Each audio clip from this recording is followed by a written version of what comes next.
Hello everyone, I am Anuj. I am preparing for banking exam. Let's do it together. तो आज मेरा अरबी clerk का exam था, वही मैं आज आपके सामने एग्जाम रिव्यू करने वाला हूँ। रीजनिंग का तो मैं अच्छी तरह रिव्यू कर पाऊंगा और बोल पाऊंगा कि 98% मेरा एकदम सही रिव्यू है। जैसा एग्जाम आया था मैं वैसे ही नोट करके बता रहा हूँ आपको। 19 अगस्त को एग्जाम था, फर्स्ट शिफ्ट में एग्जाम था। तो फर्स्ट शिफ्ट के जितने बच्चे होंगे वो यहाँ पे कंफर्म कर दें कि उनके जो जैसे मेरे आंसर यहाँ पे वो मैच कर रहे हैं कि नहीं कर रहे हैं। अगर गलत हो रहा है तो वो भी बता देना, ठीक है।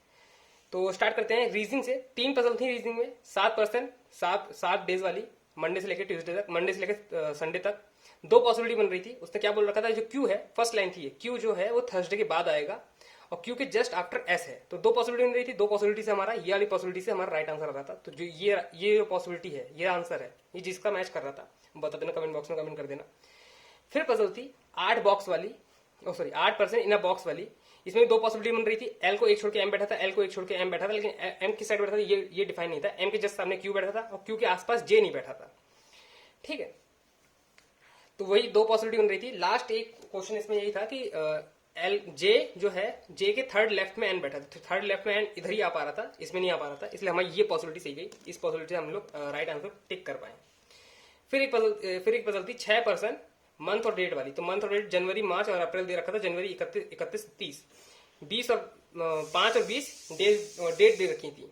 और दो पॉसिबिलिटी इसमें भी बन रही थी। दो पॉसिबिलिटी से ये वाली हमारी पॉसिबिलिटी सही बन रही थी। तो ये हमारा सही आंसर होगा, ठीक। फिर आते हैं सिलॉक्स पे। तो पहला क्वेश्चन देखो, सबसे फर्स्ट क्वेश्चन रीजनिंग का आया था वर्ड बनाने वाला, मीनिंगफुल वर्ड। तो मीनिंगफुल वर्ड तो मुझे पता नहीं था, मैंने इसको स्किप कर दिया था। उसके बाद तो इनक्वालिटी थी, इनक्वालिटी को मैंने स्क्रीन पे ही सॉल्व कर दिया था। जिसको पता नहीं स्क्रीन पे सॉल्व कैसे करते हैं, वो लोग मॉक टेस्ट की वीडियो देखा करो अच्छे से। मैंने उसमें बता रखा है पूरा कि स्क्रीन पे सॉल्व कैसे कर लेते हैं। इनक्वालिटीज को लिखने की जरूरत नहीं पड़ती है। फिर आता है सिलॉक्स। तो सिलॉक्स तो ये सारे हैं सिलॉक्स हैं। ये फर्स्ट सिलॉक्स है, मे बी ये सेकंड हो, ये थर्ड हो, ये फोर्थ हो। 4 सिलॉक्स है शायद। और सिलॉक्स में पहला सही, सेकंड गलत, ये दोनों नीदर नॉर। इसमें एक में इधर और था, ये साइड डायग्राम है वो, एक में सेकंड ट्रू था। तो ये डायग्राम है, अगर आपको अभी तक याद है तो देख के आप बता देना। एक तो इधर और था, मुझे अच्छी तरह याद है। ये डायरेक्शन का डायग्राम भी मैं बना के ले आया हूँ। तो आप देख सकते हो यहाँ पे सारे डेटा लगभग मैंने बताया 98% एकदम डेटा सही है, ठीक है। फिर आते हैं हम लोग ब्लड रिलेशन में। तो चाइनीज कोडिंग भी थी और ब्लड रिलेशन भी था। ब्लड रिलेशन का कुछ डायग्राम ऐसा बन रहा था और चाइनीज कोडिंग में दो आंसर थे, वो इससे मैच कर रहे थे, है ना। सेंटेंस था पूरा पूछ रखा था, है ना। बाइक कार भी था शायद उसमें। तो ये चीज दे रखी थी। उसके बाद आता है हम लोग यहाँ पे रीजनिंग खत्म हो जाता है। रीजनिंग में कुछ क्वेश्चन और थे। एक में शायद आपको वर्ड्स काउंट करना था, बैकवर्ड और फॉरवर्ड। उसका मेरा आंसर तो नन आ रहा था। आप लोग बताना आपका क्या आंसर आ रहा है। नन जब आता है तो थोड़ा सा डिमोटिवेट, मतलब कॉन्फिडेंस नहीं रहता, इतना कॉन्फिडेंस नहीं रहता कि नन कैसे आ सकता है आंसर। लेकिन मेरा नन आ रहा था, इसलिए मैं नन लगा के आ चुका हूँ, ठीक है। बाकी क्वांट का मैं ज्यादा रिव्यू दे नहीं पाऊंगा क्योंकि मुझे अब याद नहीं है। मैं ये 7 बजे वीडियो बना रहा हूँ। मैं अभी आप आया हूँ, सुबह से मैं पेपर दे रहा था, उसके बाद मैं अपने दोस्तों से मिलने भी चला गया था। तो अब आया हूँ। तो अब तक जब तक मुझे जहां तक मुझे याद है मैंने वो बता दिया आपको।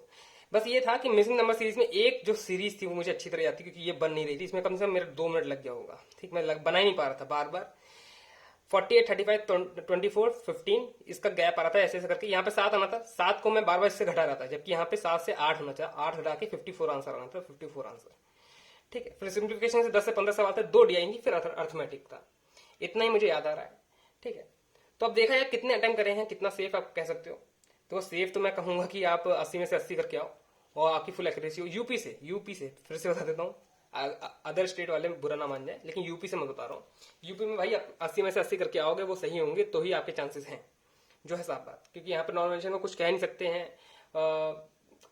आप होप लगा सकते हो, लेकिन जो अगर सेफ मानना चाहो तो 80 में से 80 होगा। बाकी 75 से ऊपर जितने हैं, 75 से प्लस जितने भी हैं, वो सब सेफ मान सकते हो आप अपने आप को, अगर आपकी एक्यूरेसी 100% है तो, ठीक है। मेरे जो अटेम्प्ट थे वो है 76। हाँ, मैं नहीं कर पाया अटेम्प्ट। मैंने क्वांट में 3 छोड़े हैं और रीजनिंग में एक छोड़ा है। रीजनिंग में वो वर्ड बनाने वाला मैंने वही छोड़ दिया है, क्योंकि बन नहीं रहा था मुझसे वो वर्ड्स। और 3 मैंने अर्थमेटिक के छोड़े हैं। अर्थमेटिक में डिनोमिनेटर और न्यूमरेटर वाला एक कोई सवाल था, वो छोड़ा है मैंने। एक मैंने सीआई ऐसा ही वाला क्वेश्चन छोड़ा है। एक और छोड़ा है मैंने, इसी से इंटरेस्ट से रिलेटेड था क्वेश्चन, उसको छोड़ा है। तो ये 3 क्वेश्चन मैंने इसमें छोड़े हैं और एक मैंने रीजनिंग में छोड़ा है। तो टोटल मैंने 76 करा है। रीजनिंग बहुत ही ईजी थी। पूरा मेरा जो रीजनिंग का पेपर था वो 15 मिनट में, आप कह सकते हो 15 मिनट में बन गया था, क्योंकि 30 मिनट बाकी थे मुझे मैथ करने को, ठीक है। बस वही 2 क्वेश्चन रह गए थे रीजनिंग में, जो मैं बता रहा था आपको। एक तो ये नन वाला और एक क्वेश्चन और था। ठीक, बाकी मैं 30 मिनट पूरा मैंने मैथ को दिया। मैथ की जो सिंप्लीफिकेशन था वो काफी कैलकुलेटेड था। सिंप्लीफिकेशन की जो ऑप्शन थे वो काफी कंफ्यूजिंग आप कह सकते हो, क्योंकि जैसे हो सकता है 14/11 है, तो इसका जो ऐसे करके आंसर आ रहा है आपका, लेकिन इसे मिक्स फ्रैक्शन में लिख रखा है, हर एक ऑप्शन ऐसे करके थे। तो किसी किसी सिंप्लीफिकेशन में मुझे जो टाइम लगा है वो 1 मिनट लगा है, और किसी किसी में 10-20 सेकंड में भी आंसर आ गया है। तो मैं कहूंगा कि जो मैथ का लेवल था वो थोड़ा सा मॉडरेट कह सकते हो आप, पिछले एग्जाम के मुकाबले, पिछला जब आरआरबी क्लर्क हुआ था उसके हिसाब से। ठीक है, मैं अपनी एक्यूरेसी के हिसाब से तो मैं तो जितना करके आया हूँ ठीक ही करके आया हूँ, बाकी देखते हैं, है ना। रीजनिंग में तो मैंने 39 करे हैं पूरे, और सारे सही कह सकते हैं। और 98% जितना मैंने ये बताया है वो एकदम सही है, एक्यूरेट है। आप लोग मैच कर लेना।